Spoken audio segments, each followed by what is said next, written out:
In Creo Parametric, you can place images in your model to serve as a visual aid for designing. Let's take a look at how to do that. I will go to the View tab and then the Model Display Overflow menu, then click on Images, and then we'll click on the Import button. Right now it's prompting me to select a datum plane or planar surface to place it on. Let's choose the datum plane called Front. Now I'm going to navigate to where I have an image in my computer. Here we have this great Iron Man image from my favorite era. This is the Mark V armor from when I was a kid. And let's change to the front view so we're looking directly on at it.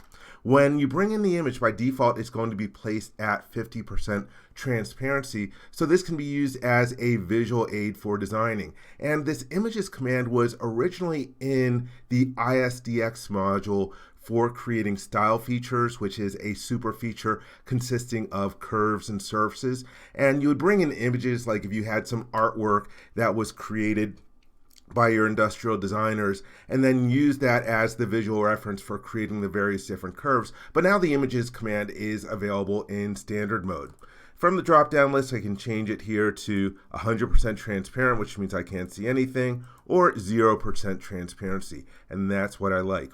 Also, with the images that I bring in, I typically adjust the fit based on things I know about the image. So let me go to the fit command. You're going to get these bars here that you can grab and drag for adjusting the vertical fit. And so I'm going to position one at the top and bottom of the armor. And I believe that Iron Man with his armor on is supposed to be 6 feet 2 inches, and so that comes out to a value of 74. So I will adjust that. Then when I'm done with adjusting the fit, I'll turn that off. Then I'll grab the image and reposition it where I want it to be, and zoom in over here and put it right in the middle there, just eyeballing it in there.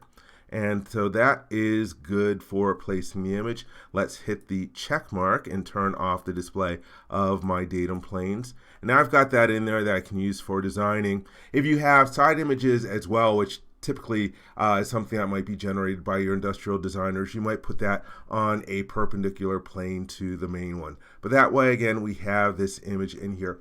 Be aware this is not a feature in the model. If you take a look at the model tree, I have no other additional features. And to control them, you do have to go back to the model display images command. And that way you can say, hey, you know what, this image over here, let's hit the hide button if I don't want to see it. But let's go and bring it back, turn off the hide, and now I can see it again for my different design work. Be aware that sometimes people use this images command for simulating, say, for example, a phone screen or some other kind of screen they want to put an image on. But really, if you're going to do that, it's usually better if you do that from appearances, if you define a sort of texture that you want to place on a surface, because you get a lot more controls over the placement of the image as opposed to using this images command for placing objects in here. But there we go. Again, now I've got my visual image that I could use for designing geometry. I hope you enjoyed this video. For more information, please visit www.creowindshield.com. If you learned something from this video, please give it a thumbs up. And if you like this video, please click the subscribe button to be informed when new videos are uploaded. Thank you very much.